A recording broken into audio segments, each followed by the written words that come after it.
आप देख रहे हैं आदिनाथ टीवी चैनल, अनादि से अनंत की धर्म यात्रा।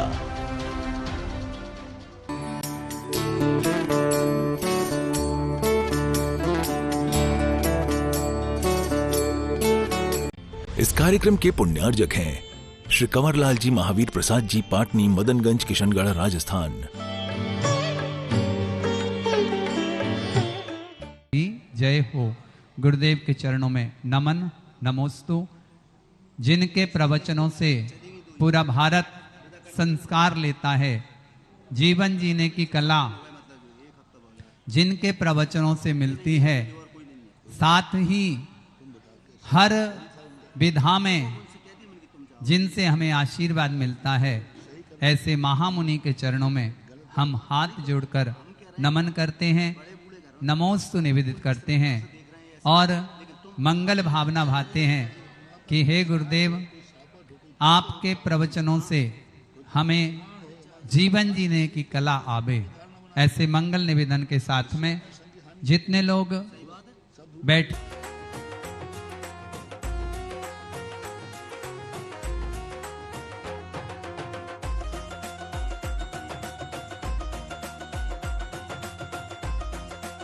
श्रावक संस्कार शिविर।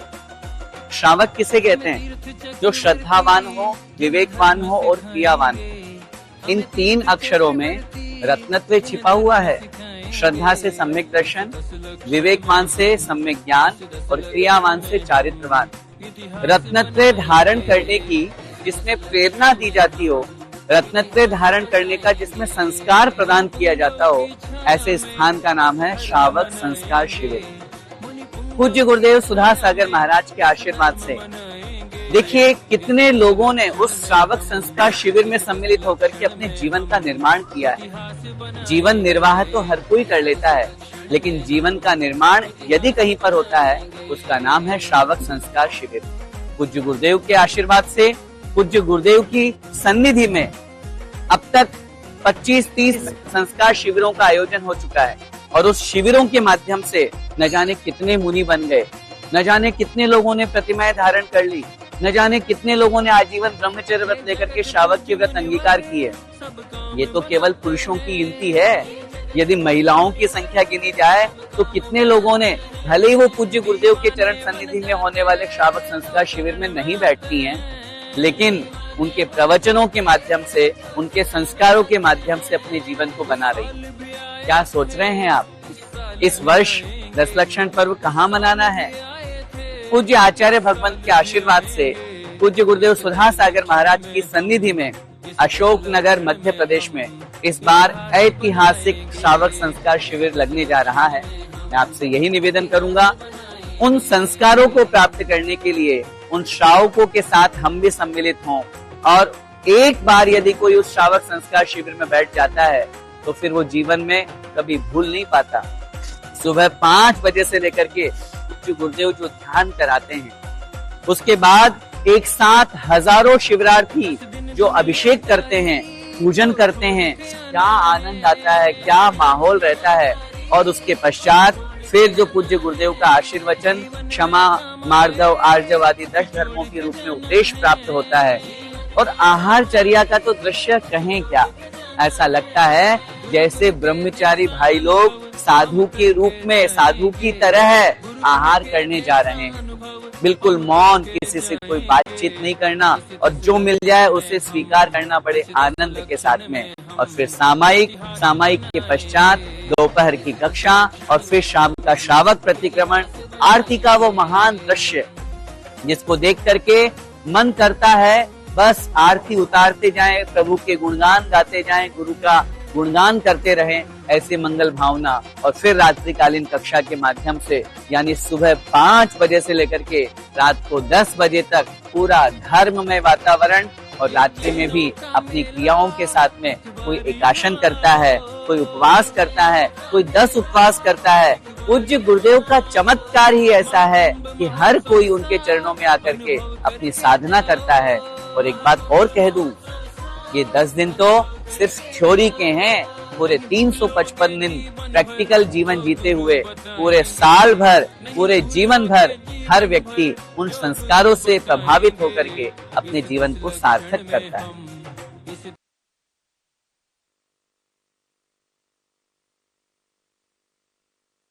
के पीछे काम करना बहुत मुश्किल होता है और उस काम को चिकित्सा जगत में हमारे राजेश जी आनंद डायग्नोस्ट कोटा अंजाम दे रहे हैं। हम बहुत ही आनंदित हैं इस तरह के व्यक्तित्व को अपने बीच पाकर। आपको कोटा पंचगणक महामहोत्सव में कुबेर बनने का भी शौक श्रावक संस्कार शिविर में आइए हम चलेंगे परम पूज्य गुरुदेव के चरणों की ओर। पूज्य श्री से प्रार्थना, हे गुरुदेव नमोस्तु नमोस्तु। जय श्री ओम नमः सिद्धेभ्यः। जय श्री ओम नमः सिद्धेभ्यः। सर्वमंगल मांगल्यम सर्वकल्याणकारकम प्रधानम सर्वधर्माणां जैनं जयतु शासनम जैनं जयतु शासनम। पंच परमेष्ठी भगवान की जय हो। आचार्य श्री गुरुवर कुंद कुंद महाराज की जय हो। आचार्य श्री गुरुवर विद्यासागर महाराज की जय। बोलो परम पूज्य आध्यात्मिक संत निर्यापक श्रमण तीर्थ चक्रवर्ती ज्ञान शिरोमणि मुनिपुंगव सुधा सागर जी महाराज की जय। पूज्य श्री से प्रार्थना। प्रसंग चल रहा है कि सारी महान शक्तियां हमारे हित के लिए, सुख के लिए लगी हैं, लेकिन फिर भी हम सुखी नहीं हो पा रहे हैं। कल इस संबंध में अपन ने विस्तार से समझा था। अब दूसरा पॉइंट है कि हम कई बार सारी दुनिया को पुकारते हैं लेकिन कोई मेरा साथ नहीं देता, कोई मेरी सहायता को नहीं आता। ऐसा क्यों होता है? दोनों तरफ बिल्कुल विचित्र बातें हैं। हमारा क्या उपादान है कि सुखी बनाने के लिए भगवान तक ने ताकत लगाई, गुरुओं ने ताकत लगाई, फिर भी हम सुखी नहीं हो पाए। भगवान की आशीर्वाद, भगवान के मंत्र काम नहीं कर रहे हैं। ऐसे लोग भी दुनिया में हैं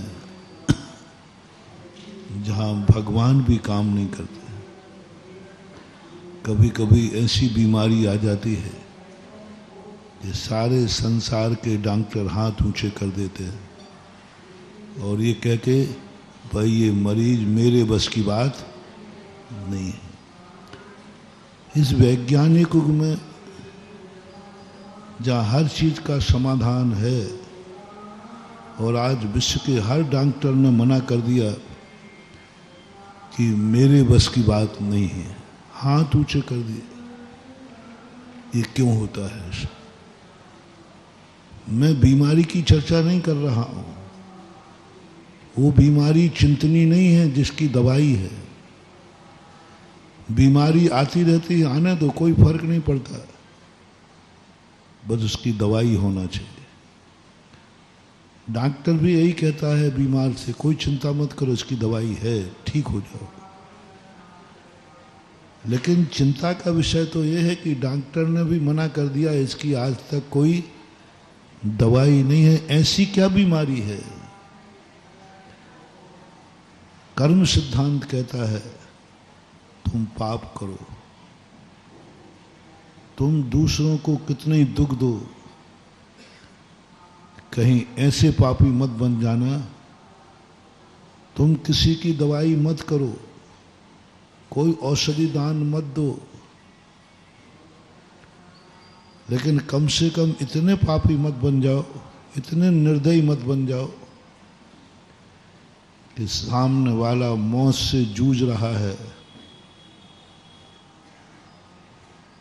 और चीख रहा है, चाहो तो तुम बचा सकते हो, लेकिन तुम घूमने जा रहे हो। बहुत बड़ा मोटिवेशन दे रहा हूं। सामान्यतः तुम अपनी गृहस्थी में उलझे हो, तुम अपने संसार में उलझे हो। किस किस की फिक्र करें महाराज? हम अपनी फिक्र करें, परिवार की फिक्र करें, रिश्तेदारों की फिक्र करें, महाराजों की भी करें। आखिर किस किस की करें ये बताओ। आप तो हमें लिस्ट दे दो कि इनकी फिक्र करना है। मैं बिल्कुल भी नहीं कहूँगा। मैं कहूँगा तुम अपनी खुद की फिक्र करो, तुम अपनी खुद की चिंता करो, तुम अपने खुद के संबंध में सोचो। लेकिन तुम तो इतनी मस्ती में चले गए कि तुम्हारे पास जो कुछ था उससे तुम ऐसा पाप करने जा रहे हो, ऐसा गलत कार्य करने जा रहे हो जो तुम्हारे लिए खुद के लिए हानिकारक है। उस समय बोल रहा हूँ, जिस समय आपके मन में भाव आए कि महाराज मैं अपनी चिंता करूं कि परिवार की करूं, तो मैं कहूँगा तुम अपनी चिंता करो। परिवार की चिंता करूं या रिश्तेदारों की? परिवार की करो। रिश्तेदारी की करूं या दुनिया की करूं? रिश्तेदार की करो, आपके मनानुकूल। मैं उस समय बोल रहा हूं जिस समय तुम चिंता करने में आओ तो अपनी करो, लेकिन तुम अपनी भी चिंता नहीं कर रहे हो, अपने संबंध में नहीं सोच रहे हो। स्वयं का भी विनाश होना निश्चित है और तुम ऐसा कुछ गलत करने जा रहे हो तो रुक जाओ। बहुत बड़ा मोटिवेशन है महानुभाव। तुम अपना हित करने जा रहे हो तो हमारे यहाँ शास्त्रों में कहा आद हिदम कादव्यम, सबसे पहले अपनी आत्मा का हित करो,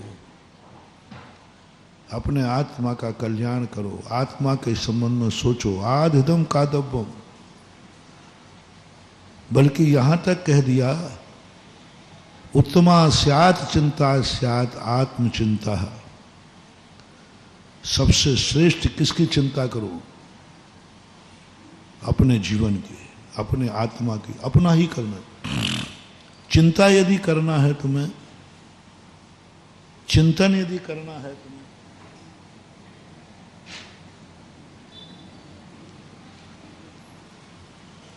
चिंता भी अपनी करो, चिंतन भी अपना करो।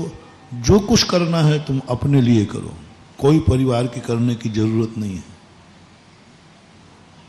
कोई परिवार नहीं। उत्तमा स्वात्म चिंता स्यात् देह चिंता च मध्यमा, अधमा काम चिंता स्यात् पर चिंता धमा धमा। अपने आत्मा की चिंता करो, शरीर की भी नहीं, किसी की नहीं करना, तुम्हें कोई लेना देना नहीं। जब भी चिंतन करो अपने संबंध में सोचो। बहुत बड़ा वीआईपी कोटा दे रहा हूं। दुनिया मरे तो मरने दो, दुनिया जिए तो जीने दो, तुम्हें कोई लेना देना नहीं। उन मुनिराज की प्रशंसा की है। मुनिराज सामायिक में ध्यान में बैठे थे। एक हिरण तीर से घायल होकर के उनकी गोदी में आके गिर गया, त्राही त्राही कर रहा है, बचाओ बचाओ। उनको खबर ही नहीं, वे अपनी आत्मा में लीन है। आत्मा में लीन है। उनकी प्रशंसा की गई, निंदा नहीं की गई, क्योंकि वो अपने आत्मा का चिंतन कर रहे हैं, आत्मा की चिंता कर रहे हैं। अपने संबंध में सोचना कोई बुरी बात नहीं। इसलिए यदि ऐसा तुम कर रहे हो तो तुम्हें सारे जगत से मैं फ्री करता हूं। परिवार कुटुंब की चिंताओं से भी तुम्हें बरी करता हूं। जाओ अपने खुद की चिंता करो। लेकिन मैं आज उस व्यक्ति को टारगेट बना रहा हूं जो स्वयं के संबंध में भी नहीं सोच रहा है, स्वयं की भी चिंता नहीं कर रहा है, ऐसा कार्य करने जा रहा है। ऐसा कार्य करने जावे तो ठीक है, इसमें उसका हित है, उसको फायदा है, उसको सुख मिलेगा।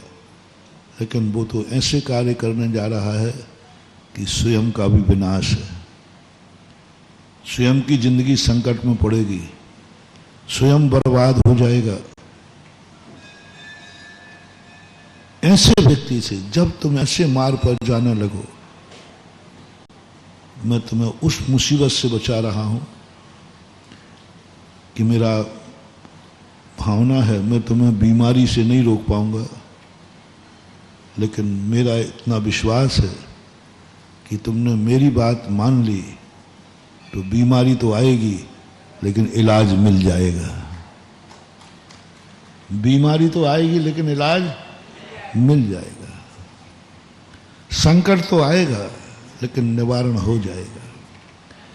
एक्सीडेंट तो होना है तो होगा, लेकिन तुरंत 108 नंबर की गाड़ी आ जाएगी, मिल जाएगा। पर इतना है, इतना यदि हमने अपनी जिंदगी में पा लिया कि कोई बात नहीं, आएगी बीमारी आएगी लेकिन दवाई मिलना चाहिए, इतना भी हमने पुण्य कर लिया, हमारे ऊपर संकट तो आएगा। कहीं ऐसा ना हो जाए कि भगवान ही हमें लौटा दे, हम भगवान ही लौटा दे, जा तेरा कल्याण मैं नहीं कर सकता। राजा शरणिक, उसकी पत्नी राजा शरणिक को अपने समूषण में ले गई। स्त्री अपने पति के लिए कुछ भी कर सकती है।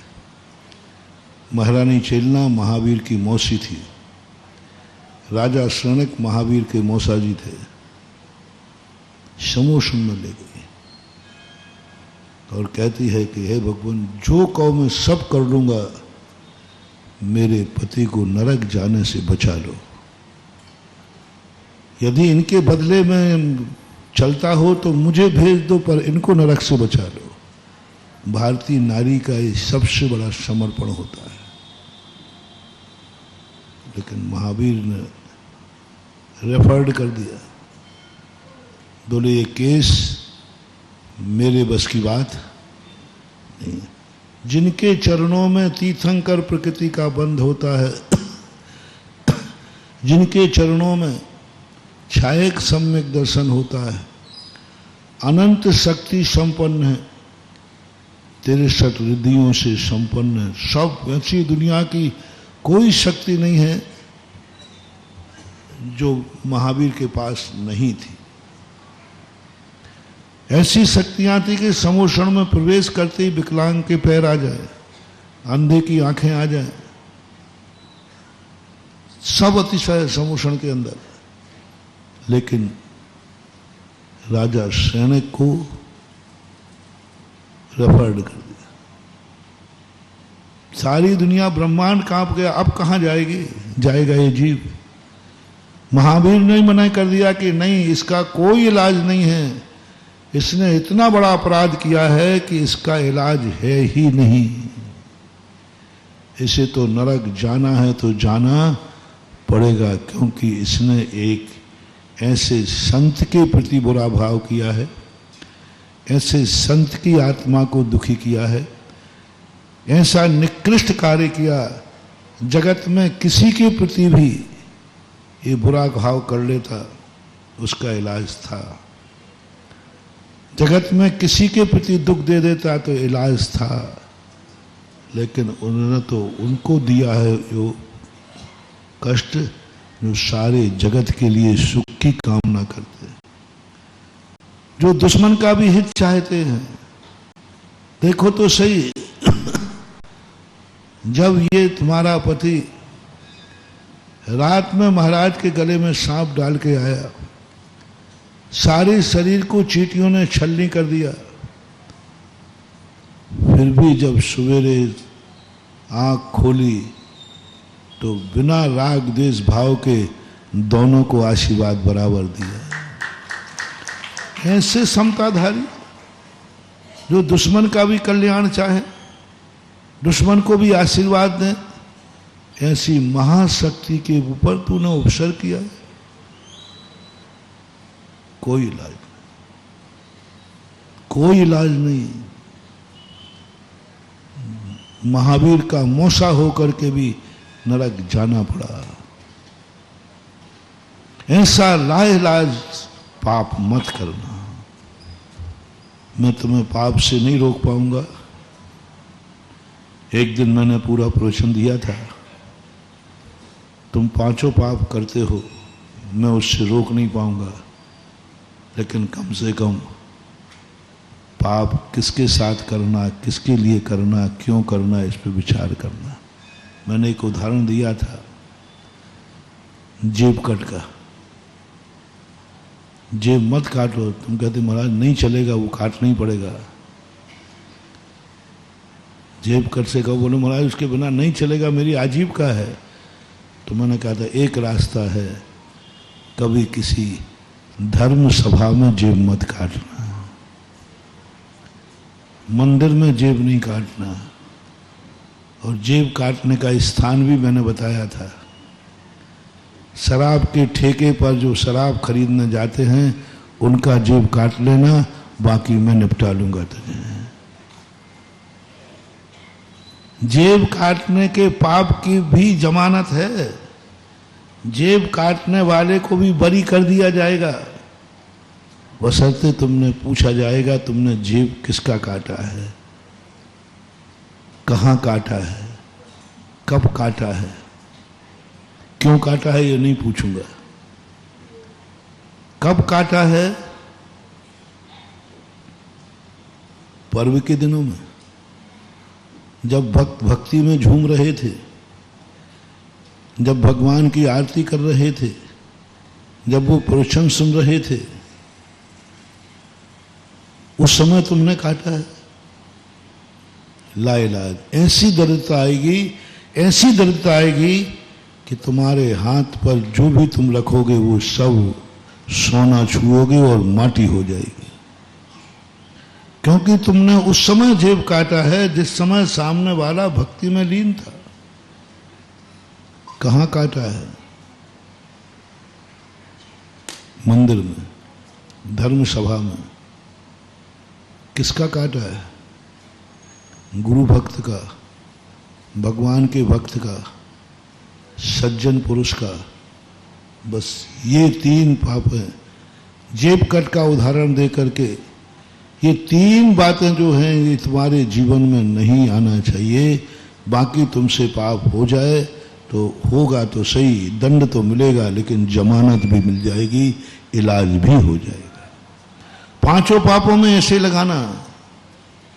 किसकी हिंसा की है तुमने? तो कौन था? किसको मारने का भाव किया? झूठ बोलते हो तुम, मैं रोक नहीं पाऊंगा। किससे झूठ बोला तुमने? भगवान से, गुरु से, माई बाप से। किससे बोला झूठ? और तुम झूठ बोलने वाले कौन हो? किसने बोला झूठ? किससे बोला झूठ? झूठ बोलने के लिए मैं नहीं कह रहा हूं कि महाराज झूठ की क्या सजा है, अभी नहीं बताऊंगा। ये झूठ तुमने किससे बोला है? झूठ किसने बोला है? तुम कौन हो? महाराज मेरे से झूठ निकल गया, तो तुम कौन हो? मैं इस देश का राजा हूं, पाप बढ़ गया। कौन हो तुम? मैं मुनिराज हूं, पाप बढ़ गया। कौन हो तुम? मैं वृत्ति हूं। कौन है? सत्य भी है, झूठ भी। चोरी भी आपने किसके यहां की? तुम्हारी नीयत खराब हुई, किसके प्रति हुई? कौन था? कोई एक स्त्री के अपहरण करने से कोई नरक जाता और दशहरा पे पुतला जलता तो ना जाने कितने दशहरा मैदान हो जाते। बोलो, रामचंद्र जी के बाद से किसी ने दूसरे की स्त्रियों का अपहरण नहीं किया?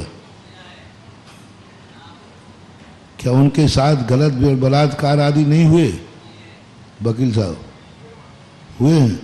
पर इनको क्यों नहीं जलाते दशहरा मैदान में? नहीं। तुमने किसके प्रति बुरा भाव किया है?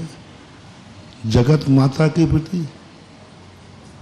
जगदम्बा के प्रति, जो सारे जगत के लिए पूज्य है, उस सीता के प्रति तुम्हारा बुरा भाव हुआ, तुम्हारा कोई भी इलाज नहीं है, कोई माफी ना मिले। इसलिए अपने परिणाम बिगाड़ते समय सोचना कौन है, सामने वाला पवित्र है कि अपवित्र है। जैसे उदाहरण के रूप में एक अशुद्ध व्यक्ति ने अशुद्ध व्यक्ति को छू लिया, तो दोनों का क्या नुकसान हुआ? वो भी अशुद्ध था और एक व्यक्ति अशुद्ध था, उसने शुद्ध को छू लिया। तो संसार में पाप होते हैं सब, दोनों पक्षों से दोनों पापी हैं, दोनों रागी द्वेषी हैं, दोनों कसाई हैं, दोनों के परिणाम बिगड़े हैं, कोई बात नहीं, चलेगा। पाप तो है लेकिन निधत्त निकाचत नहीं होगा, क्योंकि दोनों की रजाबंदी से हुआ है, दोनों ने मिलकर के किया है, दोनों पापी हुए हैं। लेकिन यहां वह शक्ति, वह महान आत्मा, इसी प्रकार परिग्रह भी जोड़ना है। लेकिन वह परिग्रह किससे जोड़ना, कहां जोड़ना? धर्म से, इन आदि बातों से लेकर के जो परिग्रह के प्रति परिणाम करता है, पांचों पापों में यही लगा लेना।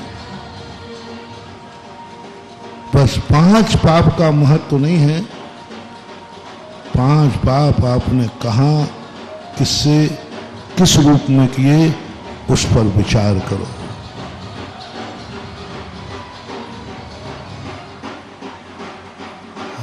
राजा शौनक जो है, बस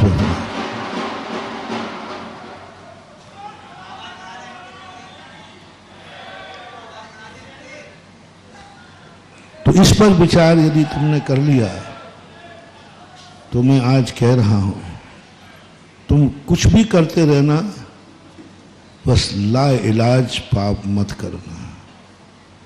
ऐसा मत करना कि ला इलाज बीमारी हो जाए। उसका उदाहरण दे रहा था। कब होती है ला इलाज बीमारी? तुम जब अपनी चिंता कर रहे थे तब पड़ोसी में एक बेटा बीमार था, तुम भी बीमार थे, तो तुम एक को बचा सकते, तुमने अपने बेटे को बचाया, कोई बात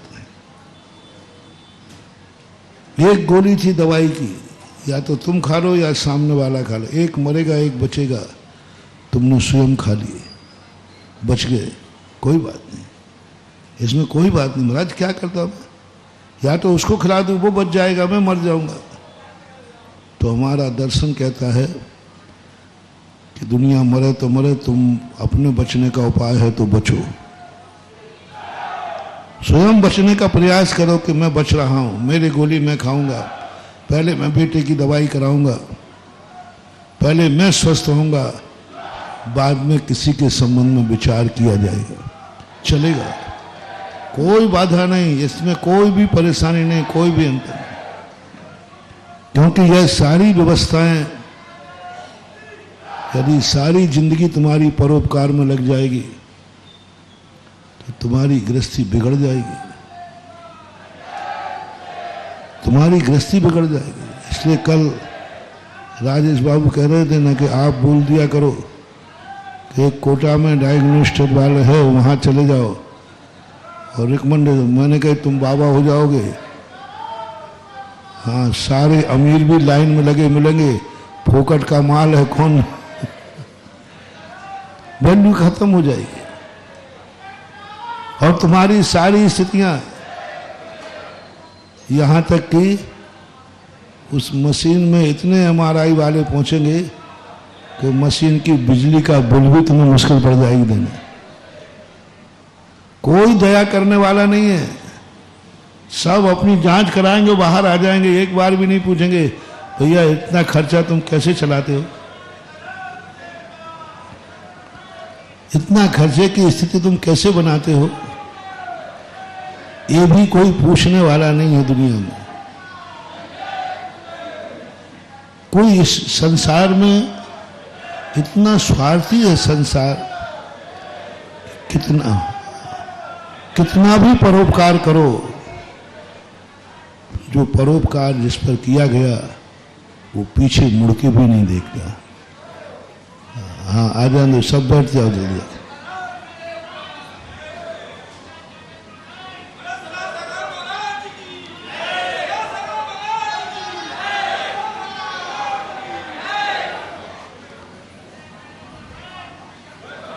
देखो, ये वो पदयात्री आए, इनका बस बस बस ओम शांति।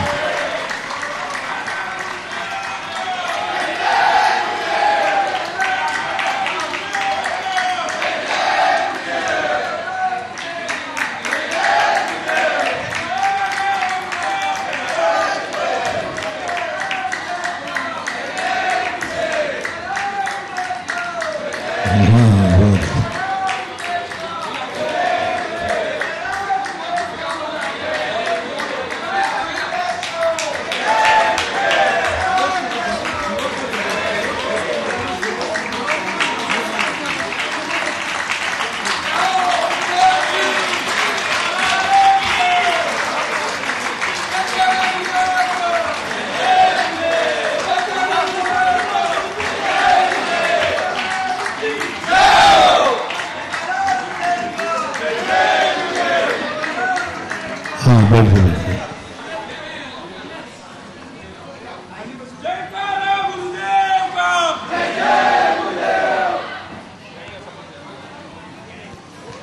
देखो, ये मुझे लगता है कि इतनी बड़ी पद यात्रा गुरु दर्शन के लिए की हो तो ये शायद गिनीज बुक के लायक है।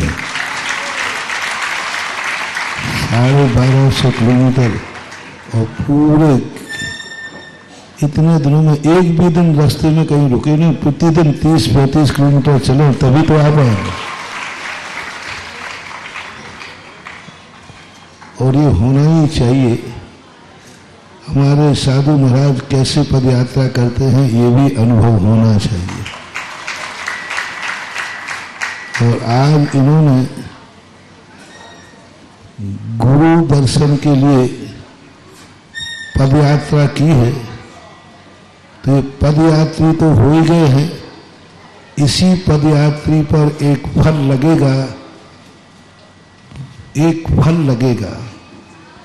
पदयात्रा तो हुई वृक्ष, पदयात्रा तो हुई बीज, आज पर एक फल लगेगा कि आज ये पदयात्री बनने का अभ्यास किया, एक दिन एक करपात्री भी बनेंगे। दोनों की जोड़ी है, पद यात्रा और करपात्री। करपात्री जानते हैं? जो हाथ में खड़े होकर भोजन करते हैं इनको करपात्री बोलते हैं। तो धीरे धीरे ऐसे ही 6 उपशम बढ़ाए जाते हैं। आज श्रद्धा का पदयात्रा थी, कल चारित्र की पदयात्रा में कारण बनेगा। जब पहले, इसलिए सबसे पहले सम्यक दर्शन रखा, श्रद्धा रखी। तुम जो पाना चाहते हो क्या उसके प्रति श्रद्धा है? जिसने पा लिया है क्या उसके प्रति श्रद्धा है? 2 चीजें विचार करना। जो तुम पाना चाहते हो क्या उसके प्रति श्रद्धा है?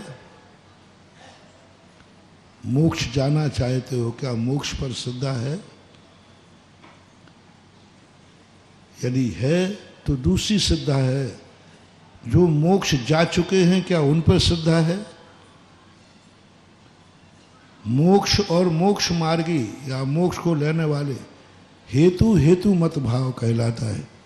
न्याय शास्त्रों में से हेतु हेतु मत भाव कहलाता। जो हेतु है और हेतु वाला है, जिसने इसको पा लिया है क्या उनके प्रति श्रद्धा है?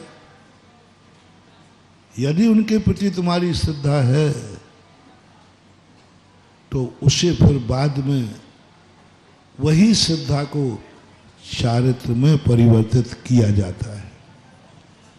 जैसी श्रद्धा वैसी क्रिया। लेकिन पहले अपना श्रद्धा मजबूत करो, पहले तुम्हारा श्रद्धेय है क्या? नहीं, मैं मुनि बन करके पद यात्रा करूंगा, नहीं हो सकेगी, चूक जाओगे। महाराज मैं मुनि बन जाऊंगा तब पूरी जिंदगी पैदल चलूंगा। पहली बात तो मुनि बनोगे ही नहीं। पहले तुम कहो कि मैं भगवान बनूंगा, महाराज भगवान बन करके मैं परमानंद प्राप्त करूंगा, भगवान बन के मैं मोक्ष में रखूंगा। तुम भगवान बनोगे ही नहीं, तो काहे को बेफालतू परेशान हो रहे हो। जो व्यक्ति भगवान बनने का भाव कर रहे हो, भगवान बनने की इच्छा कर रहे हो, भगवान के पद के प्रति उनका भाव बन रहा हो, मुझे भगवान बनना, मुझे भगवान बनना, मुझे भगवान बनना, 3 काल में अनंत काल के बाद भी वो भगवान नहीं बन पाएगा। मैं भगवान बन करके ध्यान करूंगा, आनंद लूंगा। जो ये कहे कि मैं मुनि बनना चाहता हूं, मेरा मुनि बन करके मैं सारी चर्या पालन करूंगा, नहीं बन पाओगे। यही तो सबसे बड़ा दोष चला था कि भक्त नहीं भगवान बनेंगे। एक बहुत जहरीला मंत्र छोड़ा गया था, बहुत बड़ी भूल थी, सुधार गए। जब तक तुम्हारे अंदर भगवान बनना है तो जो भगवान बन चुका है उसके प्रति तुम्हारी क्या श्रद्धा है, उसके लिए तुमने क्या किया है, उसके प्रति तुम्हारा भाव क्या है। प्रवचन थोड़ा टर्न ले लिया, विषय दूसरा चल रहा था, कोई बात नहीं। यहाँ तो जो पर्ची निकल जाए उसी पे शुरू, जो पर्ची निकल गई उसी का जवाब दे दे, चलो इस पे सही क्या फर्क पड़ता है। तो भगवान बनने का भाव है तो सबसे पहला इंटरव्यू पूछा जाएगा, जो भगवान बन चुके हैं इनके प्रति तुम्हारी क्या भावना है, इनके लिए तुम क्या कर सकते हो, इनके लिए तुमने क्या किया है। बोले उनके लिए मैं क्यों करूं, मुझे तो खुद भगवान बनना है। बस यहीं चूक हो जाएगी। भगवान के चरणों में गया कि भगवान मुझे भगवान बना लो, मैं सबसे बड़ा पूज्य आदमी बनना चाहता हूं। तो उन्होंने कहा बोलो नमो अरिहंताणम, अरहंतों को। वो कहता मैं नमोस्तु करने नहीं आया हूं, तुम भक्त बना रहे हो, मैं भगवान बनने आया हूं। तुम भक्त बना रहे हो कि भगवान, मुझे भक्त नहीं बनना, मुझे भगवान बनना है। जिनेंद्र देव कहते हैं भक्त बने बिना आज तक कोई भगवान नहीं बना, मैं भी नहीं बना। भगवान बनने गया और नवो अरिहंताणम बुरा बोल, अरहंतों को नमस्कार कर। क्या विधि है तुम्हारे भगवान की। लोगों ने यही भूल करके भगवानों को मानना छोड़ दिया था, भगवान की भक्ति करना छोड़ दिया था, भगवान के प्रति बहुत बुरे भाव हो गए थे। अब इसे क्या लेना देना, हमें खुद भगवान बनना है, मैं खुद भगवान बनूंगा।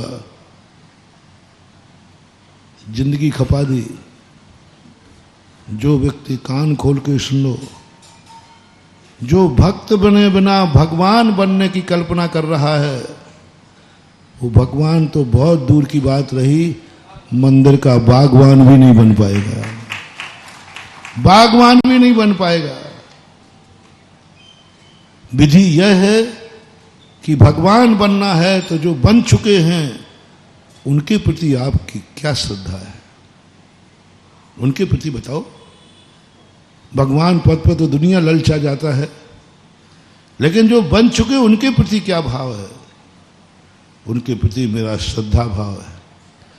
क्या बलिदान किया तुमने, उनको देख करके कैसा लगता है, मेरा रोम रोम पुलकित होता है। जैसे मैं भगवान का नाम लेता हूँ, स्मरण करता हूँ, मेरा रोम रोम पुलकित होता है और मेरे मुंह से निकलता है अभाग्य मेरो उदय आयो। ऐसा लगता है अभी तुम भगवान बने नहीं हो। बोले हाँ, मुझे ऐसा लगता है, भगवान को देखकर मैं आनंद से भर जाता हूं और उनके गुणानुवाद करते हुए मैं थकता नहीं हूं। बलिदान क्या है? उनके लिए मैं सब कुछ बलिदान कर सकता हूं। यदि मेरे प्राणों की जरूरत भगवान को पड़े तो मैं प्राण भी दे सकता हूं। उनके लिए मैं कुछ भी कर सकता हूं।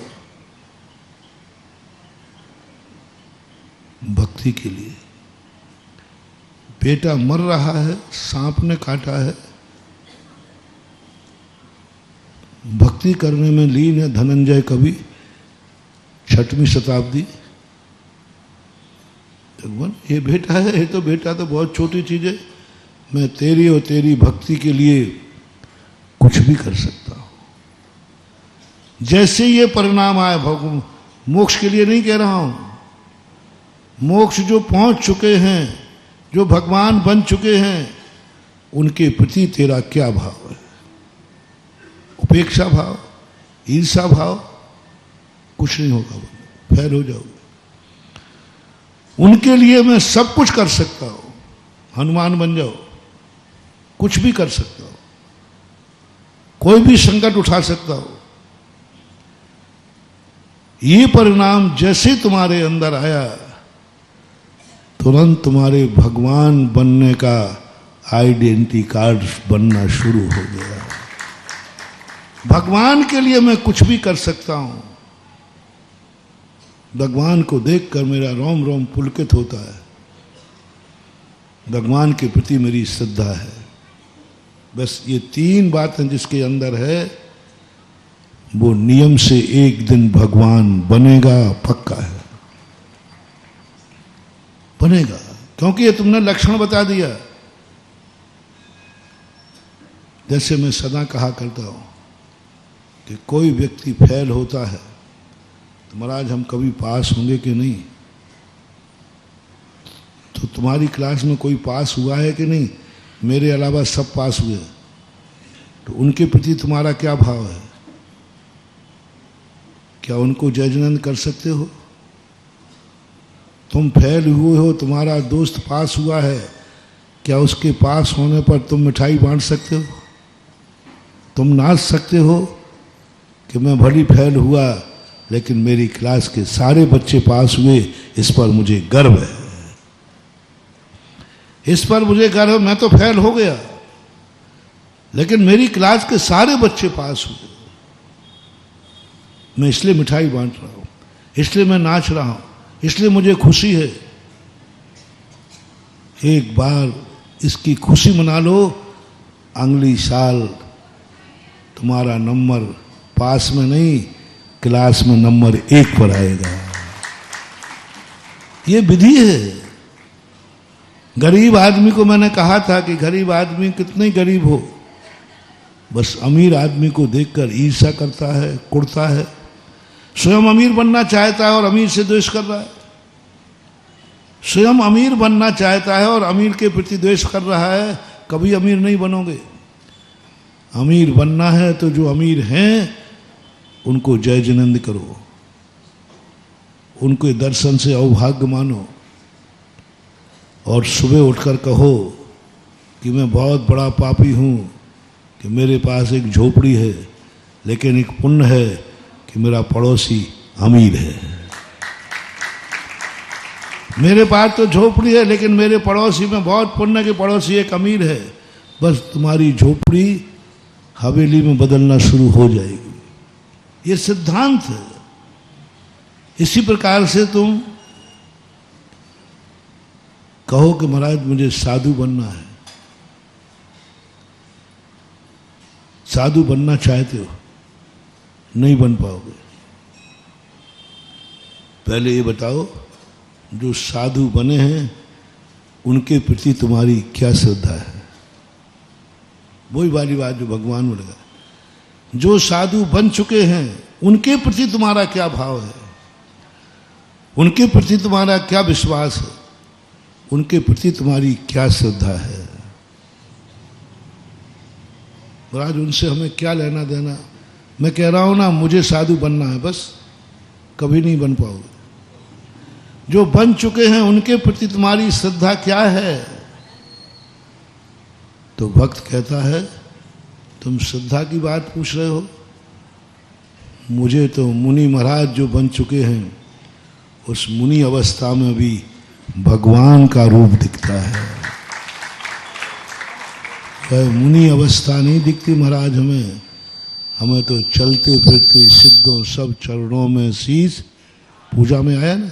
देखो भक्त की भक्ति, एक मुनिराज के प्रति श्रद्धा, वो मुनिराज को कहता है ये तो चलते फिरते सिद्ध हैं, ये चलते फिरते तीर्थ हैं, ये कोई साधारण हस्ती नहीं है, ये तो भगवान से भी बड़े हैं।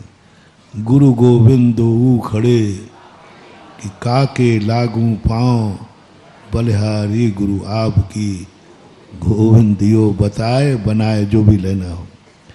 ये जो परिणाम आया, गुरु को कितना ऊंचा उठा दिया।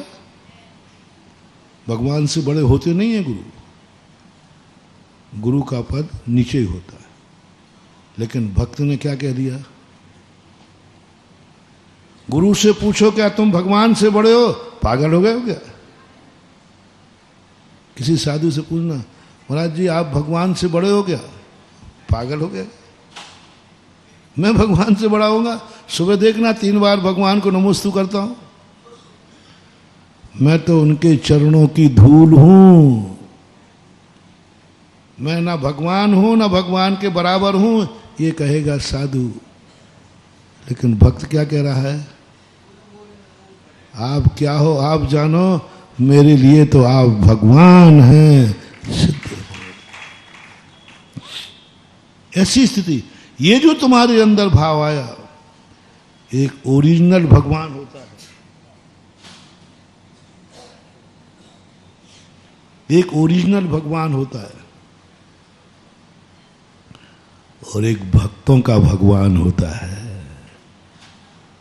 ओरिजिनल भगवान तो वो होता है जो 18 दोषों से रहित, 46 गुणों से मंडित, वो ओरिजिनल भगवान है। लेकिन एक दूसरा भगवान है जिसमें 18 दोषों से रहित पना नहीं है, केवल ज्ञानी नहीं है, अनंत चतुष्टय नहीं है। वो किसका भगवान है? भक्तों का भगवान। मैंने कहा ये नया पैटर्न कहां से आ गया? मैंने एक बैनर पढ़ा, तो उधर जब हम बागड़ की तरफ जा रहा था तो उस पर ऐसा रहा, भक्तों के भगवान मेरे भगवान। मैंने कहा ये कौन से आगम में लिखा है? अरे भगवान तो भगवान ही होता है, भगवान तो भगवान है सबके लिए। वो कह रहा नहीं मेरे भगवान। अरे मैंने कहा तेरे कहाँ से हो गए? भक्तों के भगवान। फिर मैंने प्रथमान योग चरणान योग देखा, अरे मैंने कहा कि ये मैं भूल गया, एक सही का भगवान होता है और एक भक्तों का होता है। जो भक्तों को तुमने सही भगवान को छोड़ करके तुमने अपना निजी भगवान क्यों बनाया? क्योंकि भगवान को कहने से तुम भगवान बनोगे या नहीं बनोगे, लेकिन गुरु तुम्हारी दृष्टि में भगवान हो गया, तुम एक दिन गुरु पद को जरूर पालोगे। जिस पद को तुमने इतना रिस्पेक्ट दे दिया, इतना सम्मान दे दिया कि तुमने एक साधु को भगवान का रूप दे दिया, बस उसी समय तुम्हें कर्म बंधेगा कि तुम भली बहुत जल्दी जल्दी तुम उस साधु पद को पा जाओगे जिस साधु को तुमने भगवान कहा है। तुमने कुंद कुंद स्वामी को भगवान कहा, जाओ कुंद कुंद जैसे महाराज बनोगे। भगवान कहोगे तब महाराज बनोगे। वो कहते हैं ना, तोप का लाइसेंस मांगो तो तमंचा का मिलता है। जब तुमने गुरु को भगवान बनाया तो ये कर्म तुम्हें गुरु बना देगा, कर्म तुम्हें गुरु बना देगा। क्योंकि तुमने अपने गुरु को भगवान कहा था, भगवान रूप माना था। इसका पुरस्कार यही है कि तू बहुत जल्दी वैसा ही गुरु बनेगा। तुमने आचार्य श्री को भगवान कहा तो एक दिन तुम मुनि बनोगे, आचार्य विद्यासागर महाराज जैसे मुनि बनोगे। भगवान कहना है तब गुरु पद मिलेगा। तुम तो गुरु में गुरु पद नहीं देख रहे हो, तुम्हें तो साधु में साधु पद नहीं दिख रहा है, तुम्हें तो साधु को साधु कहने में भी, साधु को साधु कहना भी तुम्हारी हिम्मत नहीं है। तुम कभी गुरु भी नहीं बन पाओगे। और बल्कि तुमने साधु को तो निकृष्ट शब्द बोल दिए, निकृष्ट मान दिया और नीचे गिरा दिया। अब तो तुम साधु तो बहुत दूर की रही, सज्जन भी नहीं बन पाओगे। सज्जन तो बहुत दूर की रही, मनुष्य भी, क्योंकि तुमने साधु को एक, देखो दोनों रूप बोलना, एक कंस जैसा व्यक्ति साधु को निकृष्ट मान रहा है और प्रहलाद जैसा व्यक्ति, भक्त व्यक्ति अपने गुरु को भगवान मान रहा है। दोनों में कितना अंतर आ गया, बहुत अंतर है। ये जैसे तुम्हारी परिणति जाएगी तैसे ही तुम उसी जैसे गुरु बन जाओगे जिस गुरु को तुमने भगवान बनाया है, जिस गुरु को तुमने तीर्थ कहा है, जिस गुरु को तुमने चलते फिरते सिद्ध कहा है, जिस गुरु को देखकर तुम्हारा रोम रोम पुलकित हुआ है, रोम रोम पुलकित हुआ है, आनंद से भर गए। निश्चित समझना तुम्हारा भविष्य उन्हीं जैसा मुनि पद पाएगा। बलिदान क्या किया है? पहला, गुरु पर श्रद्धा है कि नहीं, गुणानुवाद भक्ति है कि नहीं। तीसरा, बलिदान क्या किया है, गुरु के लिए तुमने क्या बलिदान किया है, क्या बलिदान किया है। एक सूकर ने गुरु को शेर मारकर खाने वाला, शेर झपट रहा था, उसने महाराज को बचाने के लिए अपने प्राण दे दिए। गुरु के लिए उसने प्राणों का बलिदान किया है। तुमने अपनी जिंदगी में कभी गुरु के लिए कोई बलिदान किया है? कभी ऐसा मौका मिला या कभी कुछ करने का भाव आया? नहीं आया, आवे भी नहीं ऐसा। लेकिन कभी गुरु के लिए तुमने कभी कुछ करने का भाव किया है? ये मेरा गुरु है, मैं उसके लिए कुछ भी कर सकता हूं, कुछ भी कर सकता हूं, कोई सीमा नहीं हमारी। ऐसा बलिदान जब तुम्हारे वान में आ जाए तो तुम मुनि महाराज बन जाओगे, पक्का है। हम महाराज वैसे मुनिराज बनना चाहते हैं जो खूब लंबे चौड़े विहार करें, खूब विहार करें, कभी थके नहीं, इधर से उधर इधर से उधर। कहां से आएगी ताकत? तो फिर पूछा जाएगा, क्या कभी तुमने अपने गुरु को दर्शन करने के लिए पद यात्रा की है? कभी गुरु के साथ कमंडल लेकर पैदल चले हो? इसके दो कारण बताऊंगा महानुभाव। गुरु के निमित्त से, शिखर जी के निमित्त से, भगवान के निमित्त से, किसी निमित्त से तुम्हारे पास गाड़ी भी थी, बल्कि गाड़ी साइड में बाजू से चल रही थी। बिना गाड़ी के तुम थोड़ी चलते हो, भले पैदल चल रहे हो लेकिन गाड़ी चल रही है। गाड़ियां भी चल रही थी, लोग भी गाड़ी में बैठाने वाले थे, लेकिन तुमने कहा नहीं, मैं तो पद यात्रा करूंगा। इस पद यात्रा से, और महाराज अपने पैरों से चलते हैं, पैरों से चलते हैं, तो तुम्हें क्या जरूरत? एक माली को भेज दो ना। पहले परंपराएं थी कि महाराज आते थे, माली भेजने जाता था, उस गांव तक भेज जाना रे, साड़ौरा तक माली भेजता था, या दो चार लोग जो कमेटी के होते थे वो चले जाते थे। मैंने दुनिया से कहा, मैंने कि तुम महाराज का विहार करा रहे हो, यही तुम सबसे बड़ा पाप कर रहे हो। अब महाराज के पास कोई नहीं है तो कोई तो उनके कमंडल लेके जाना पड़ेगा। मत जाना रे, मत जाना, महाराज के पास कोई नहीं है, कोई तो विहार कराएगा, मत करना, मत करना विहार कभी, चाहे महाराज को जो हो जाए सो हो जाने दो। विहार करने का मूल मकसद समझो, मुनि की कोई भी क्रिया मुनि के लिए की जाती है, मुनि सेवा के लिए की जाती है, उसमें भी यह छुपा हुआ रहना चाहिए, बंदे तद्गुण लब्धे। क्यों चलते हो सैकड़ों मुनिराज के साथ? क्या मतलब है? 2 लोग काफी है? क्यों चलते हो? मानुआ बहुत बड़ा रहस्य है। महाराज अपने पैरों से चलेंगे लेकिन आगे पीछे सैकड़ों लोग पैदल चलते हैं। आचार्य महाराज को देखा, क्यों चलते थे? बहुत बड़ा लॉजिक है हमारे महानुभाव। आज तुम गुरु महाराज के साथ पैदल चले हो कमंडल लेकर के, बस वहीं तुम्हें शक्ति बनेगी। एक दिन तुम मुनि बनकर के पैदल चलोगे। लेकिन पहले किसके साथ?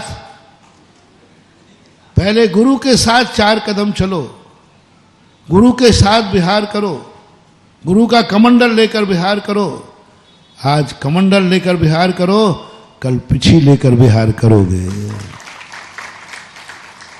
जिसने कभी मुनियों के साथ विहार नहीं किया, वो मुनि बनने के बाद भी कोई ना कोई दिक्कत आएगी, वो विहार कर ही नहीं पाएगा, परेशानी पड़ जाएगी। इसलिए जो साधुओं के साथ विहार करते हो, ये विहार में भी तुम्हारा भविष्य बहुत बड़ा छुपा हुआ है, बहुत बड़ा भावी मुनिपना छुपा हुआ है। हजारों लोग जा रहे थे फिर भी नहीं, मैं तो जाऊंगा। अरे क्या जरूरत है, महाराज के पास तो बहुत लोग हैं। आप लोग क्या कह देते हो कि भैया महाराज का विहार हो रहा है, कोई नहीं हो तो मैं जाऊं? नहीं नहीं 50, अरे फिर ठीक है, बहुत बड़ी चूक कर गए तुम। कोई जाने की जरूरत नहीं है, 50 लोग चल रहे हैं महाराज के साथ में, कोई जाने, बहुत बड़ी गलती कर रहे हो। उस समय तुम्हें भाव आवे, ओहो 1 लाख लोग चल रहे हैं साथ में, बोले हाँ पर मैं ही पापी हूं जो मैं यहां बैठा हूं, मैं ही पापी हूं जो यहां बैठा हूं, मैं क्यों नहीं चल रहा, मुझे खुद चलना दे। बोले क्या करोगे? बोले मुझे इससे मतलब नहीं कितने चल रहे हैं, मुझे इससे मतलब है कि मैं चल रहा हूं कि नहीं चल रहा। तुम ये मान के बैठ गए कि वहां क्या करना, तुम ये मान के बैठ गए कि वहां 4 लोग चले गए। अरे तुम गए कि नहीं? जैसे तुम्हारे 5 लोग होते ना, मंदिर में अभिषेक हो गया कि नहीं? हाँ हो रहा है, बस हो गया। अरे भगवान का तो अभिषेक हो गया, तूने किया कि नहीं? बोले महाराज तुम्हें आम से मतलब है कि गुठली से? भगवान का अभिषेक था वो नहीं। धर्म कार्य में कभी ये नहीं सोचना कि मंदिर में अभिषेक होना था, वो हो गया, वहाँ टीस लगना चाहिए, अभिषेक तो हो गया, किसी पुण्यात्मा कर लिया लेकिन मैं पापी रह गया। ये मत सोचना कि महाराज आए हैं, चौका लगा के नहीं लगा भैया, अब नहीं लगा हो तो फिर लगाऊं, नहीं लगा हो तो लगाऊं, मत लगाना रे, कभी भूल के मत लगाना। यदि ऐसा भाव कभी मेरी तरफ मेरी प्रति आ जाए, और महाराजों की नहीं कहूँगा कि हम महाराज को कोई ने चौका नहीं लगाया तो चलो हम लगा लेंगे, मत लगाना। मैं मरूं तो मर जाने देना, तुम्हें पाप नहीं लगेगा, पक्का है। मैं तुम्हें बद्दुआ नहीं दूंगा, पाप भी नहीं लगेगा। लेकिन कोई ने नहीं लगाया इसलिए तुम कभी चौका मत लगाना, किसी ने नहीं लगाया इसलिए नहीं चौका लगाना, किसी ने नहीं पड़गाया इसलिए नहीं, किसी में बिहार में साथ नहीं है इसलिए तुम बिहार में नहीं जाना। कोई साथ में नहीं है इसलिए महाराज के साथ बिहार, कोई चौका नहीं लगा रहा है इसलिए चौका लगाना है, नहीं नहीं, ये भाव आना चाहिए। 1000 लोग साथ में चल रहे हो तो मुझे क्या, फिर भी मैं चलूंगा क्योंकि मुझे बनाना। 50 चौके लग रहे हैं तो क्या, मुझे क्या लेना देना? मुझे चौके कम हो जाए तो बता देना, हाँ, तुम लोग बहुत होशियार हो। हाँ, चौके कम हो जाए तो बता देना। थोवन जी में कोई नहीं पहुंचे तो बता देना अपना चौका जिंदाबाद है। बहुत बड़ा दुर्भाग्य कर रहे हो तुम। चौका कम पड़े तो बता देना। तुम बहुत नुकसान कर रहे हो महानुभाव, बहुत नुकसान। तुम्हें कहार दान देने का किंचित मात्र भी पुण्य नहीं लगेगा, क्योंकि चौका नहीं लग रहे हो तो मैं लगा लूंगा। नहीं भाव करना। भाव क्या करना? 1000 भी लग रहे हैं तो मुझे क्या, मेरा तो लगेगा ही लगेगा। 1000 लग रहे हैं तो लगे, हमें इससे क्या, मेरा तो लगेगा। अरे भैया बहुत चौके हो गए, थोड़े आप खड़े होने को सुभाषगंज में जगह नहीं दोगे तो हम गांधी चौक पे खड़े हो जाएंगे, वहां तो नहीं रुका। और कहीं नहीं दोगे तो हमारे दरवाजे तो हम, लेकिन महाराज मेरे नगर में है तो चौका तो लगेगा, चाहे कितनी लगे। अरे भाई इतने चौके लग रहे हैं, 50-50 दिन हो गए, 40-40 दिन हो गए।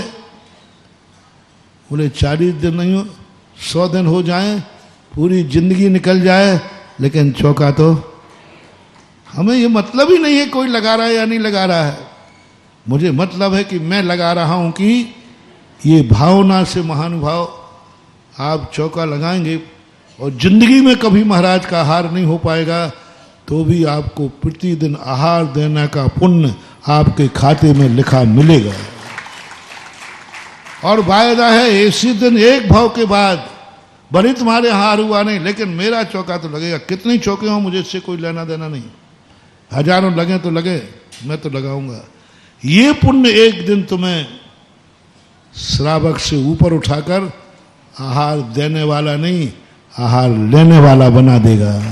ये पुण्य बनाएगा तुम्हें कि तुम इतने प्रभावित हो कि तुम 1000 चौके में भी तैयार हो।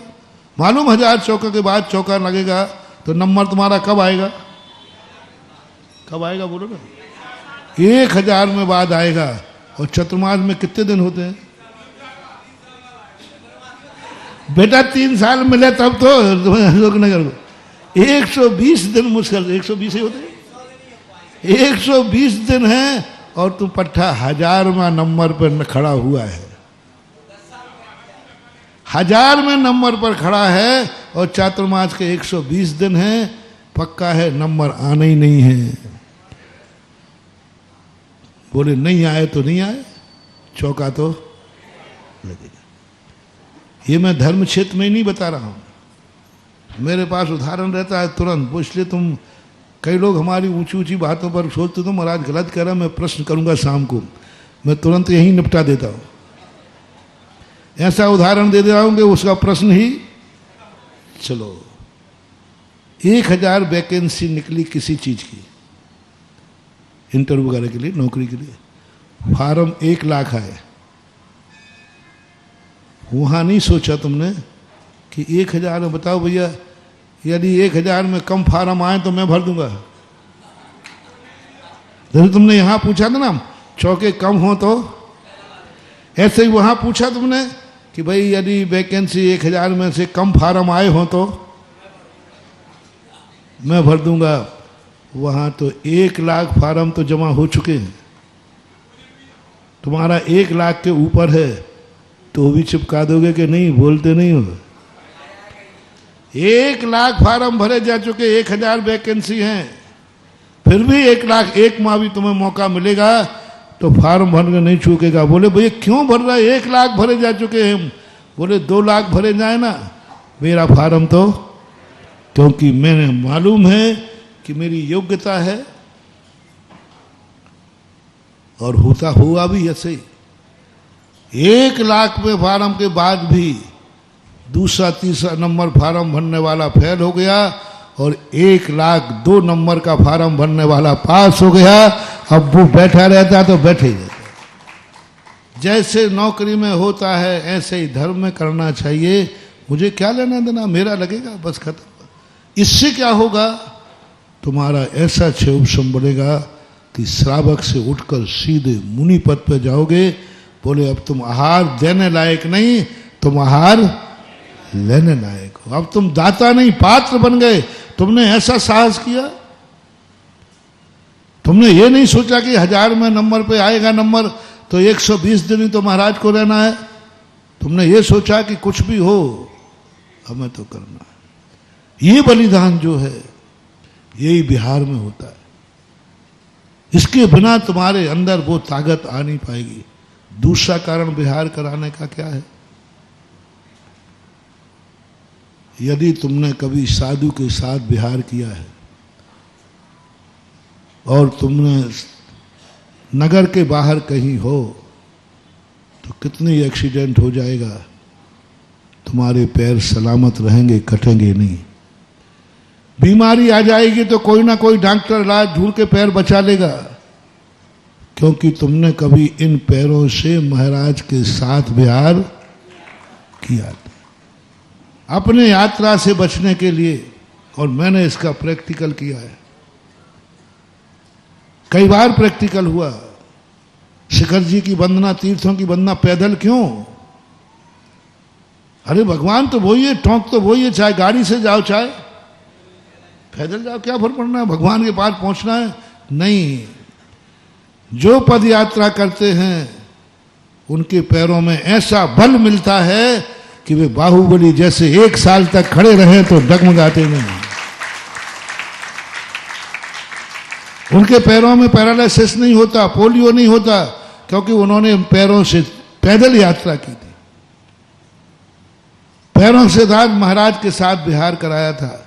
बिहार महाराज को करना था, साथ तुम चल रहे थे। तो ये सोच के मत चलना कभी कि महाराज के साथ तो बहुत चल रहे हैं। ये सोचना सारी दुनिया चल रही है और मैं ही पापी रह जाऊं, चलो मैं भी चलता हूं कमंडल उठा करके। और यही बलिदान गुरु के दर्शन के लिए। आज तुम्हारे भाव हुए 1250 किलोमीटर, हिम्मत कैसे हुई मुझे समझ में नहीं आया। इतना जिगर, और वो भी महाराष्ट्रियन लोगों में इतना जिगर। उस प्रांत में जहां मैं अभी तक गया नहीं हूं उसमें इतना जिगर।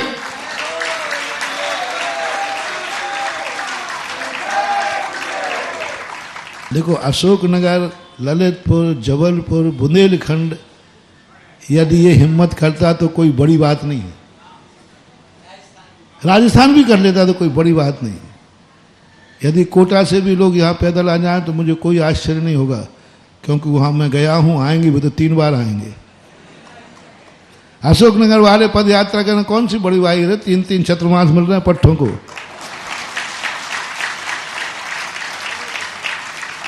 अब बुंदेलखंड वाले पद यात्रा करके आ रहे तो आएंगी, क्योंकि महाराज को महाराज ने सानिध्य दिया है, तुमने सानिध्य दिया है। ठीक है, तो ये तो उस प्रांत से आए हैं जिस प्रांत में मैं कभी गया भी नहीं। गुरु तुम्हारे पास आया, फिर तुमने गुरु को किया, तो ये कोई बड़ी बात नहीं, ये तो व्यवहार चुक गया। लेकिन गुरु ने वहां कुछ भी नहीं दिया। गुरु वहां तक नहीं आए तो भक्त ने कहा मैं यहीं आ जाता हूं। महाराज जहां मैं गया ही नहीं, एक बार थोड़ा छू करके तो आया था, कारंजा तक गया था 90 में मुक्तागिरी से, कारंजा के बाद लौट आया था। पर वहां के भाव उन्होंने बनाए और वहां से चलने का जिगर, इतना जिगर, 100 किलोमीटर हो, 50 किलोमीटर, 1250। कल से लोग कहते महाराज जी किलोमीटर 1250, और वो भी पद यात्रा, और रेगुलर 30 से 35 किलोमीटर। महाराज ही बीच में 2-4 दिन विश्राम करते हैं। हम लोग भी बिहार करते तो 2-3 दिन के बाद फिर 1-2 दिन की हेल्डिंग करते। तो ये श्रद्धा कोई साधारण श्रद्धा नहीं, ये श्रद्धा का एक ऐसा सैलाब है जो कमजोर जिगर वालों को भी बलजोर बना देता है।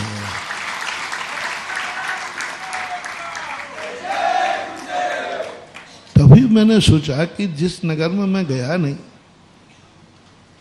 नहीं, और मैंने नाम दे दिया पयोदय तीर्थ, परमोदय तीर्थ। परमोदय तीर्थ मैंने कहा कि ना देखा ना भाला, और क्यों निकला? आज पता चला कि वहां भगवान का तीर्थ बाद में बनेगा, वहां भक्तों का तीर्थ है वो, इसलिए भगवान को जाना चाहिए। यही तुम्हारी श्रद्धा ने बिफोर टाइम आशीर्वाद दिला दिया। और एक महाराष्ट्र में एक काला पत्थर होता है, प्रसिद्ध है काला पत्थर वहाँ का, ग्रेनाइट कह लो या कुछ भी कह लो, ब्राउन कलर का भी होता है, लेकिन वहाँ मार्बल तो यहाँ से जाना वहाँ बहुत मुश्किल है, दूरी है, दूरी से नहीं जा पाता। और वहाँ का वातावरण भी ऐसा है कि वहीं के पत्थर बनते हैं। पहला पत्थर महाराष्ट्र में, ये जो बच्चे सब लोग आए ना, पहला मकराने से मार्बल ले जाकर के मंदिर बना रहे हैं, जिसका नाम परमोदय तीर्थ है।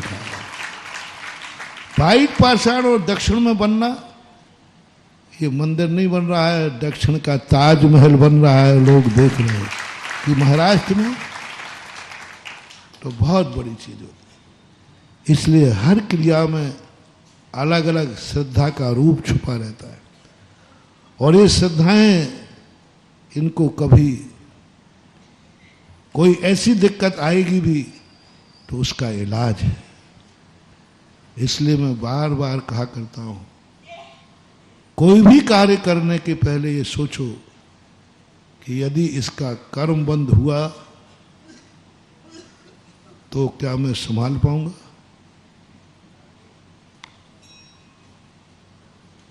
क्या मेरी कृपा से मेरी जिंदगी में पुण्य का उदय आया तो क्या मैं सदुपयोग कर पाऊंगा? दोनों सोचना, दोनों सोचना। कोई भी कार्य करो, मैं किसी के लिए मना नहीं कर रहा हूं,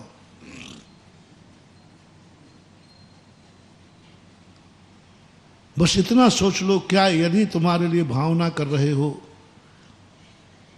तो क्या तुम वैसा कर पाओगे, संभल पाओगे? तुम जिसके प्रति बुरे भाव कर रहे हो, कल के दिन एक कर्म का उदय आएगा तो इलाज हो पाएगा? जैसे राजा श्रेणिक, अपन मूल विषय पे आ रहे हैं। राजा श्रेणिक ने पाप करते समय ये नहीं सोचा कि एक मुनिराज के प्रति मैं बुरा भाव कर रहा हूं, राजा हूं, मस्ती है, मौज मस्ती है, अभी पुण्य का उदय है, लेकिन इस समय जो पाप बंधेगा, जिस समय पाप बंधेगा, क्या इसका दुनिया में इलाज मिलेगा? नहीं मिलेगा। भगवान महावीर ने कह दी कि हे देवी, हे राजा श्रेणिक, तुमने एक ऐसा अपराध किया है मुनि के प्रति, ये लाइलाज बीमारी है, तुम्हें नरक जाना ही हो गया। महावीर के समय 60,000 प्रश्न करने वाला, तीर्थंकर प्रकृति बांध ली, छायक सम्यक दर्शन बना लिया, आगे जाके भावी प्रथम तीर्थंकर बनेगा, लेकिन उसने जो अपराध किया था वो नरक जाना पड़ा। इसलिए ऐसा नहीं करना। तुम्हारी जिंदगी में भगवान कम पड़ रहा है, क्या पाप किए हैं? भगवान ने भावना भाई के संसार सुखी रहे, फिर भी अपन दुखी हैं, क्या बात है? ऐसी कौन सी गलत फाइल है जिसमें राष्ट्रपति ने भी सोर्स मिलाया तो भी पास नहीं हुई? ऐसा क्या पाप कर लिया कि राष्ट्रपति याचिका खारिज हो गई?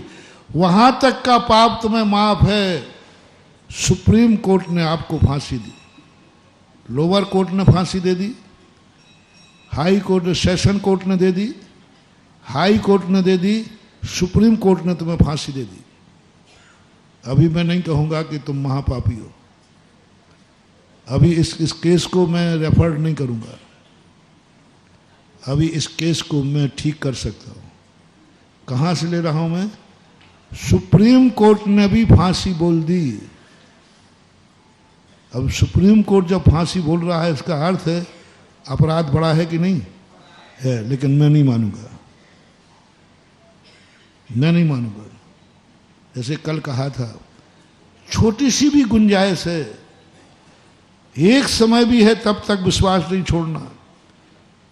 छोटा सा भी है, अभी एक अदालत बाकी है, राष्ट्रपति है ना, बस वो अदालत है ना जाने कितने लोग सुप्रीम कोर्ट तक गए, हार गए, मर गए, लेकिन कितने लोग हैं जो सुप्रीम कोर्ट के बाद भी राष्ट्रपति याचिका से बच गए हैं। यानी वहां से बच के कोई नहीं आता तो फिर प्रावधान ही, सुप्रीम कोर्ट के बाद कोई भी निर्णय नहीं कर सकता, तो फिर राष्ट्रपति याचिका का कोई मतलब ही नहीं रहे। राष्ट्रपति याचिका, बस राष्ट्रपति याचिका तुम्हारी खारिज ना हो, जाओ सुप्रीम कोर्ट तक के पाप किए, उससे भी तुम बच जाओगे, तुम बरी हो जाओगे, तुम सुप्रीम कोर्ट की फांसी के तख्ते से झूलने से बच जाओगे। बस इतना पाप मत करना कि राष्ट्रपति याचिका भी खारिज हो। इतना सोचना कि ये पाप तो है लेकिन राष्ट्रपति याचिका में बच जाऊंगा। ऐसे ही तुम कोई का पाप करो, खूब जितने तुम करते हो करो, बस किसी दिन भगवान कहीं हाथ ऊंचे ना कर लेवे, अब मैं तुझे नहीं बचा सकता, मैं तेरा इलाज नहीं कर सकता। भगवान कहते हैं नहीं, अब मेरे काम का नहीं है, मैं नहीं कर सकता। बस इतना बड़ा पाप मत करना कि भगवान के पास याचिका लगाओ तो वो खारिज हो जाए। भगवान है, करुणा निधान है, उसके यहां अच्छे अच्छे पापियों को भी उद्धार, भगवान के दरवाजे अच्छे अच्छे पापी, अच्छे अच्छे पापियों का उद्धार हो गया और तुम्हें खारिज कर दिया। अंजन चोर जैसे पापी उद्धार को प्राप्त हो गए और तुम्हारा खारिज हो गया, राष्ट्रपति याचिका खारिज हो गई। इतना बड़ा पाप मत करना। जो पापियों को भी शरण दे देते हैं, जो बड़े बड़े पापियों का उद्धार कर देते हैं, और जब तेरे नंबर की बारी आई तो उन्होंने कहा भाई मैं तेरा उद्धार नहीं कर सकता। फिर तुमने नाम गिनाए, इन पापियों का आपने उद्धार किया, इनका किया, इनका किया, इनका किया, बोले उन सब का किया लेकिन तेरा नहीं कर पाऊंगा, आई एम सॉरी प्लीज। बस इतना बड़ा पाप मत करना। भगवान के दरवाजे से, एक बार मैंने कहा था भगवान को मानो या ना मानो, मैं तुम्हें जबरदस्ती नहीं करूंगा, लेकिन तुम इतने पापी मत बन जाना कि भगवान तुम्हारे दरवाजे तुम्हें मारने के लिए आवे। दुश्मन के हाथ से मर जाना कोई पाप नहीं। दुश्मन ने किसी को मार दिया, जरूरी नहीं कि वो पापी था। सुन रहे हो ना? दुश्मन ने किसी के प्राण ले लिए तो जो मरने वाला है वो पापी था इसलिए ले लिए? नहीं, दुश्मन तो धर्मात्माओं के भी, लेकिन जिसे भगवान मारने आया हो, जिसे भगवान ने मारने के लिए अवतार लिया हो, बताओ इससे बड़ा पापी कौन? इतने पाप मत करना कि तुम्हें मारने के लिए भगवान को खुद तेरे दरवाजे आना पड़े। अरे भगवान तो वो है जिसके दरवाजे मुझे जाना चाहिए। भगवान के दरवाजे भक्त जाता है, चलो कोई बात नहीं, कभी कभी भगवान भी मेरे दरवाजे आ जाए, लेकिन आशीर्वाद देने के लिए कि मारने के लिए। रावण का सबसे बड़ा पाप यही तो था, भगवान उसके दरवाजे गए। देखो तो पुण्य तो देखो, जिस भगवान के दरवाजे जाने के लिए दुनिया तरसती है, भगवान उसके दरवाजे पहुंच गए, फिर भी दुर्भागा भगवान के हाथ से मारा गया। सबसे बड़ा पाप, भगवान के हाथ से हमारा विनाश नहीं होना चाहिए। और दूसरी बात, भगवान हमें न मना ना कर दें कि मेरे पास कोई शरण नहीं है, कोई शरण नहीं। वो रेफर्ड केस बहुत खतरनाक है। मैना सुंदरी की बात मैंने शायद एक दो बार कही है।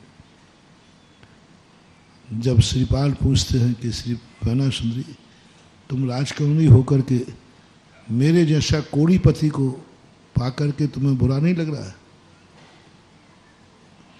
क्या तुम्हें हीन भावना नहीं आती है? क्या तुम्हें ठीक लगता है? बोले ठीक तो नहीं लगता। फिर तुम्हारे चेहरे पर उदासीनता क्यों? नहीं, तुम क्यों नहीं किस्मत को ठोकती हो? क्यों नहीं किस्मत को कोसती हो? एक बार भी नहीं कोसा? मैंने कौन से पाप किए कि तुम जैसा पति मेरे माथे पड़ा? एक बार भी तुमने नहीं कोसा, और एक बार भी तेरे चेहरे पर उदासीनता नहीं आती। तो क्या ये अच्छा है? बोले नहीं, अच्छा तो नहीं है।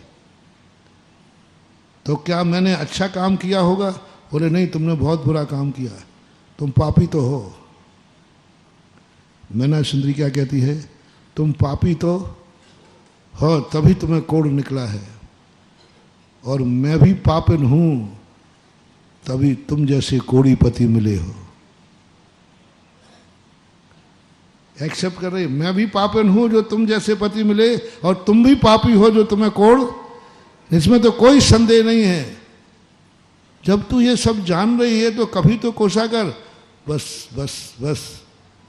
मैना सुंदरी कहती, एक विश्वास है, तुम पापी हो, मैं पापिन हूं, लेकिन लाइलाज पापी नहीं हूं। जिस दिन मैं भगवान की भक्ति करूंगी उसी दिन ये कोढ़ दूर भाग जाएगा। पाप तो किया है, लेकिन लाइलाज पाप नहीं है। मैना सुंदरी ने एक ही बात पर विश्वास था, ये पाप है, लेकिन ये पाप लाइलाज, ये बीमारी है, लेकिन वो बीमारी लाइलाज। संतोष होता है कि नहीं? जैसे आपको कोई बीमारी आए तो आप डॉक्टर से एक ही बात पूछते हो, ठीक तो हो जाऊंगा? राजेश बाबू, पहला शब्द क्या होता है? बस इतना बता दो, ठीक तो हो जाऊंगा ना। इतना शब्द नहीं, तुम पक्के ठीक हो जाओगे। आधा ठीक तो वैसे ही हो जाता है, अभी कुछ भी नहीं हुआ है। ऐसे ही मैना सुंदरी कहती है, तुमने पाप तो किया है, लेकिन लाइलाज नहीं है। हम सब पाप सुप्रीम कोर्ट तक भी सजा पाएंगे, लेकिन अंतिम याचिका जनेन देव रूपी राष्ट्रपति के यहाँ मेरी याचिका लगेगी, उसी दिन मैं बरी हो जाऊंगी। और हुआ, सबको मालूम है। सिद्ध चक्र मंडल विधान किया और बरी हो गया। कंचन को कोड़ी काया कैसी हो गई? बस आपको ये विचार करना है कि हमारी जिंदगी में यदि ऐसा हुआ तो लाइलाज नहीं, लाइलाज नहीं। चाहे बीमारी हो, चाहे दरिद्रता हो, चाहे और कुछ भी हो, इलाज होना चाहिए। और वही स्थिति आज अपनी दुनिया की बन रही कि भगवान फेल हो गया। थोड़ा विचार करो महानुभाव, 24 तीर्थंकर फेल हो गए। हमें सुखी बनाने के चक्कर में हम सुखी नहीं बन पाए, हमें सम्यक दर्शन के चक्कर में हम सम्यक दृष्टि नहीं बन पाए, हमारा कल्याण करने के लिए हम उनके वो भी फेल हो गए। कल सुनाया था ना संसार वृक्ष का, कि देवता फेल हो गया, उसको क्या लेना देना था? वो देवता विमान लेके खड़ा रहा, वो भी थक गया बेचारा। काहे कि तुम किस में अटक गए? एक बूंद शहद में तुम देवता को भी वापस कर दिया, देवता को भी वापस कर दिया, और देवता भी बेचारा थक करके चला गया। इतने पापी तुमने, ये पाप जरूर तुमने किया है कि तुमने देवता को वापस कर दिया। तुम्हें उच्च कुल मिला, तुम्हें जैन धर्म मिला, तुम्हें सच्चे गुरु मिले, आर्यखंड मिला, फिर भी तुमने गुटखा खाया, फिर भी तुमने शराब पी, फिर भी तुमने रातों में खाया, फिर भी तुमने व्यसन किए, फिर भी तुमने अनर्थ किए। कर्म कहता है इसको माफ नहीं करूंगा महाराज, आप इसकी सिफारिश मत करना। उसकी सिफारिश आप करोगे जिसको उच्च कुल नहीं मिला, समझना, जिसको उच्च कुल नहीं मिला, जिसको परिवार अच्छा, सब पापी लोग मिले, नीच कुल मिला, नीच परिवार, सब कुछ गलत मिला, वातावरण ही नहीं वहां का, देश भी गलत मिला। यदि ऐसा भक्त कोई आ जाए तो कर्म कहता बाबा जी आप सिफारिश कर देना, मैं उसको माफ कर दूंगा। कुल कैसा है? निम्न है। परिवार कैसे हैं? सब व्यसनी हैं, पापी हो सकते हैं, सब है। पूरा वातावरण कैसा है गांव का? सब गलत ही लोग रहते हैं, ऐसा होते हैं कहीं, सब तरफ से गलत। और किस्मत भी कैसी है? फूटी हुई, सब तरफ से गलत ही गलत है। ऐसा व्यक्ति यदि कभी उद्धार करने की सोचे, आपके पास आवे,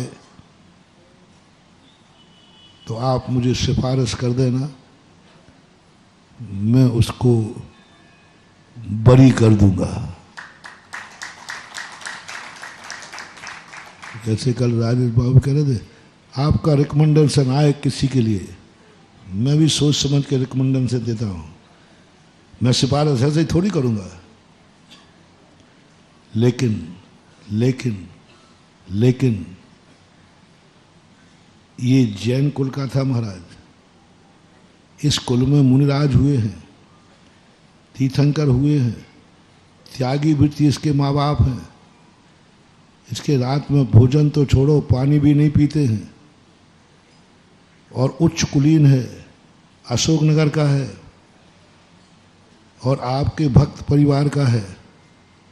इस व्यक्ति ने रात में खाया है, इस व्यक्ति ने शराब पी है, इस व्यक्ति ने गुटखा खाया है, इस व्यक्ति ने व्यसन किया है, वो भी चतुर्मास में।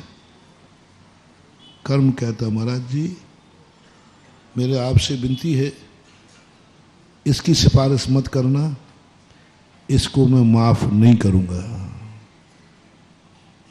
इसको माफ नहीं करूंगा मैं। कुछ भी कर लेना महाराज, नहीं भगवान भी आ जाएं, इसको माफ नहीं करूंगा।